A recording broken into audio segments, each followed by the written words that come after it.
इस वीडियो में दी गई जानकारी पब्लिक रिकॉर्ड्स, न्यूज रिपोर्ट्स और कोर्ट डॉक्यूमेंट्स पर आधारित है। इसका उद्देश्य केवल एजुकेशनल और इंफॉर्मेशनल है। किसी भी व्यक्ति को दोषी या निर्दोष ठहराना हमारा मकसद नहीं है। 15 मई 2008 की रात नोएडा के जलवायु विहार का एक फ्लैट, एक 13 साल की लड़की अपने कमरे में सो रही थी, लेकिन सुबह वो कभी नहीं उठी। और सिर्फ इतना ही नहीं, अगले ही दिन उसी घर की छत पर घर का नौकर भी मृत पाया गया। एक ही रात में 2 मौतें और 16 साल बाद भी एक सवाल, उस रात आखिर हुआ क्या था? नमस्कार, आप देख रहे हैं केस फाइल इंडिया, जहां हम खोलते हैं भारत के सबसे रहस्यमयी और उलझे हुए केस की फाइलें। तो चलिए आज का केस शुरू करते हैं। ये कहानी है आरुषि तलवार की, सिर्फ 13 साल की एक मासूम बच्ची जो नोएडा के दिल्ली पब्लिक स्कूल में 9वीं क्लास की स्टूडेंट थी। उसके पिता डॉक्टर राजेश तलवार और मां डॉक्टर नूपुर तलवार दोनों प्रोफेशन से डेंटिस्ट थे। एक खुशहाल परिवार जो सेक्टर 25 जलवायु विहार के फ्लैट L32 में रहता था। घर में एक नौकर भी था, हेमराज बंजादे, जो नेपाल से था और करीब 2 साल से इस परिवार के साथ रह रहा था। 14 मई 2008 आरुषि का दिन बिल्कुल सामान्य था। वो स्कूल गई, शाम को दोस्तों से फोन पर बात की और रात करीब 11 बजे उसकी मां ने उसे कमरे में सोते हुए देखा। सब कुछ बिल्कुल सामान्य था, लेकिन अगली सुबह सब कुछ बदल चुका था। 16 मई 2008 सुबह करीब 6 बजे घर की नौकरानी दरवाजे पर आती है। दरवाजा बाहर से बंद था। राजेश तलवार दरवाजा खोलते हैं। जैसे ही नौकरानी अंदर जाती है, वो एक ऐसा नजारा देखती है जो सबको हिला देता है। आरुषि अपने बिस्तर पर पड़ी थी, लेकिन अब वो जिंदा नहीं थी। तुरंत पुलिस को बुलाया गया। शुरुआत में शक गया हेमराज पर, क्योंकि वो घर से गायब था। उसका कमरा अंदर से बंद था और ऐसा लगा जैसे वो भाग गया हो। लेकिन कहानी यही खत्म नहीं हुई। अगले ही दिन 17 मई को घर की छत से एक और शव मिला। वो था हेमराज।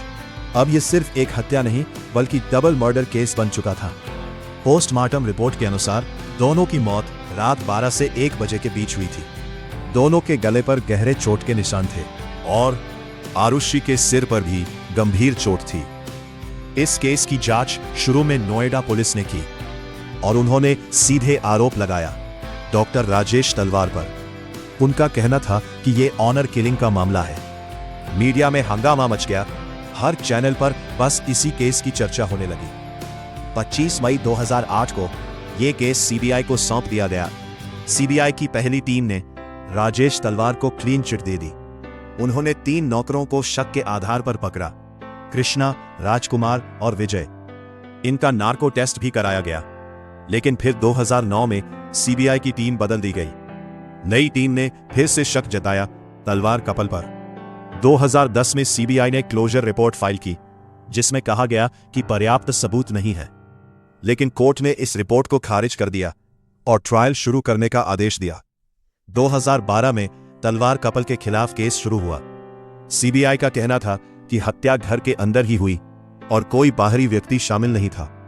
नवंबर 2013 में गाजियाबाद की सीबीआई कोर्ट ने राजेश और नूपुर तलवार को दोषी करार दिया। उन्हें उम्र कैद की सजा सुनाई गई। लेकिन मामला यही खत्म नहीं हुआ। तलवार कपल ने इस फैसले को इलाहाबाद हाई कोर्ट में चुनौती दी और 12 अक्टूबर 2017 को हाई कोर्ट ने निचली अदालत का फैसला पलट दिया।